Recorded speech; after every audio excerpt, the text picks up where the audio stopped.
In all its 75 years, Israel has never seen a day like this. Hour by hour, through the morning, the protests on the streets grew and the country quickly started to shut down. Flights taking off from the international airport were stopped because staff walked out. Major shopping malls closed their doors and McDonald's shut their restaurants nationwide. The country's largest trade unions went on strike, and Israel's embassies around the world shut as diplomatic staff stayed at home. In Tel Aviv, where some of the largest protests have taken place, the city's mayor announced that there would be no more municipality services until further notice. Israel's political centre around the Knesset parliament in Jerusalem was gridlocked, inside and out. It's really scary. It's scary to think of this country possibly going down the road to dictatorship or theocracy or some other implausible idea of what might happen. What do you fear is happening?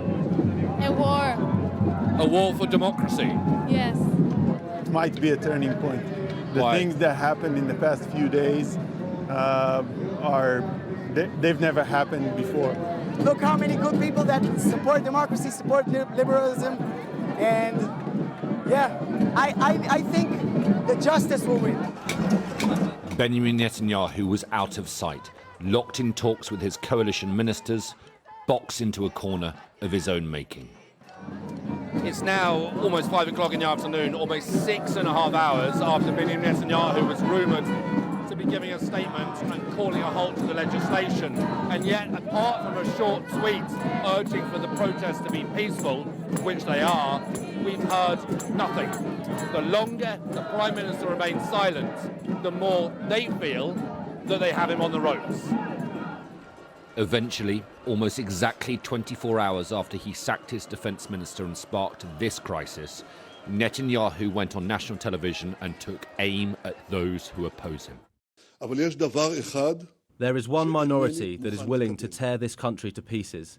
It behaves with violence, ignites fires, threatens to hurt politicians and inflames civil war. When there's an opportunity to avoid civil war through dialogue, I, as Prime Minister, am taking time out for dialogue. This is the first time the government has given an inch to the pressure of the protests. The decision to pause the reforms opens a window for the opposition to negotiate a compromise. But the reforms haven't been halted, and so the protests won't stop. The fight for the future of Israel is not over. Alistair Bunkle, Sky News in Jerusalem.